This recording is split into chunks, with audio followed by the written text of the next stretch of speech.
This is the Middle East.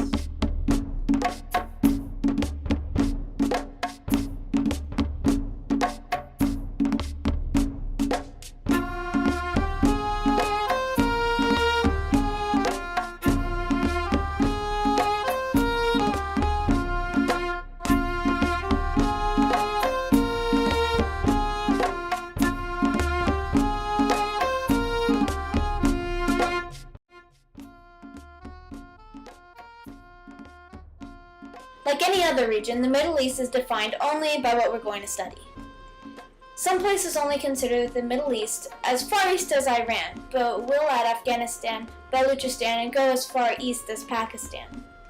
Countries include Turkey, Syria, Lebanon, Iraq, Jordan, Saudi Arabia, Pakistan, and many others, but those are the biggest ones and the ones that tend to make the news.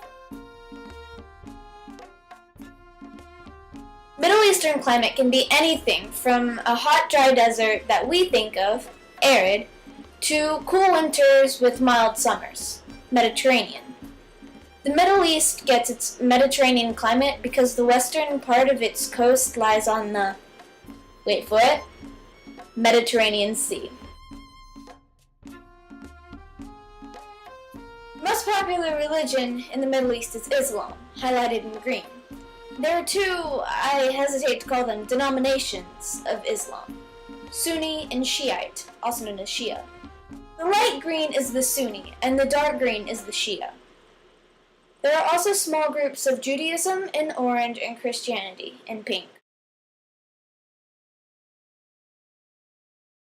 Hummus, tahini, falafel, tubela, my favorite, pita. Wait, not that kind of pita? Okay. Pita, baklava, Turkish coffee, famoudamus, and my real favorite, Turkish delight. Turkish delight is like a light starburst consistency candy that's not as hard or chewy, that's covered in sugar. In Turkey, it's custom to have a lot of apple tea. They'll have it in shops and serve it to you as you look around.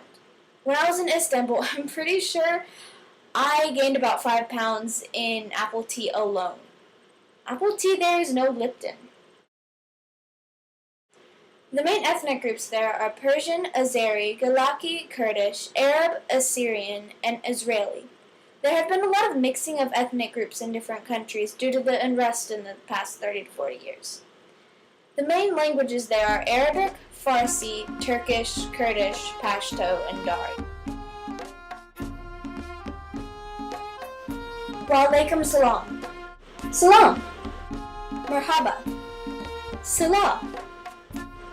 Ketchai. Salam.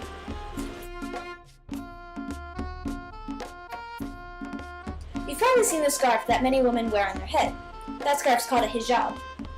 The full-on dress that covers from head to toe with only a screen for the eyes is called a burqa. A keffiyeh is a square scarf worn by a man. It can either be worn tightly around the head, tied like a turban, or tied around the head but loose over the head and shoulders.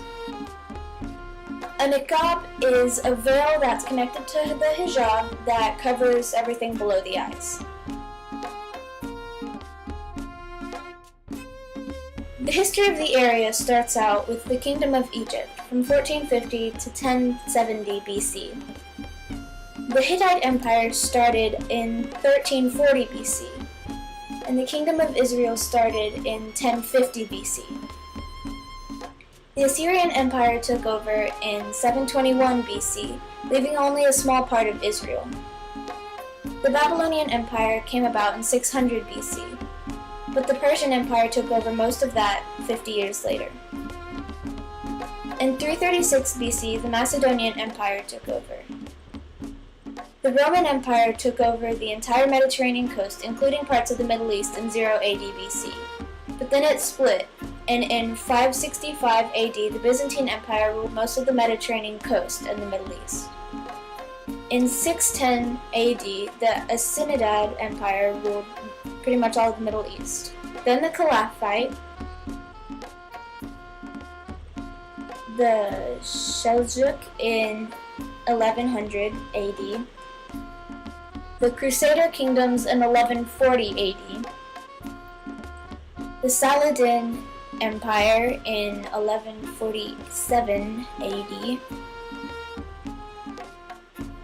the Mongols in 1279 AD, then the Ottoman Empire in 17 AD,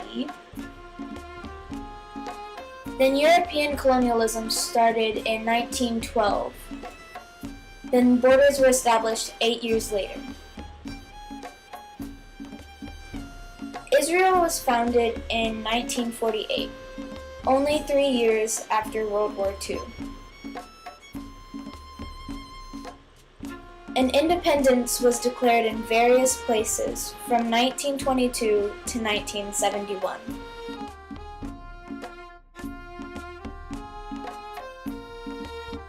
Get to play travel guide. When you go and visit the Middle East, you should visit the St. Catherine's Monastery on Mount Sinai, where it's believed that Moses received the 10 Commandments. You should also see the Petra in Jordan, which is one of the 7 wonders of the world. You should also see Masada, an ancient fortification in the southern district of Israel. The Armenian monasteric ensembles, also known as Kara Kalesa or the Black Church, is one of the oldest churches in Iran and is very well known. The Dome of the Rock in Jerusalem is a significant landmark for all 3 Abrahamic religions. Something you will find in every Middle Eastern town is a mosque, or Muslim house of worship. Each mosque is made up of domes, minarets, hypostyle, and sahan. We all know what domes are, but minarets are the big pillars on each side of the mosque that the call of prayer comes from. Contrary to popular belief, hypostyle does not have hippos. In fact, hypostyle is one of those grand halls with the ginormous pillars that hold the roof up. And finally, the sahan is a courtyard in the mosque. We all know that body language is different in different places of the world. For instance, in the Middle East, people talk with their hands a lot more. They describe with their hands and their fingers, as well as their words. Another thing is, when you see a friend a little kiss on the cheek, isn't a big deal. It's like their version of us hugging. Another thing is, saying no isn't just shaking your head like this.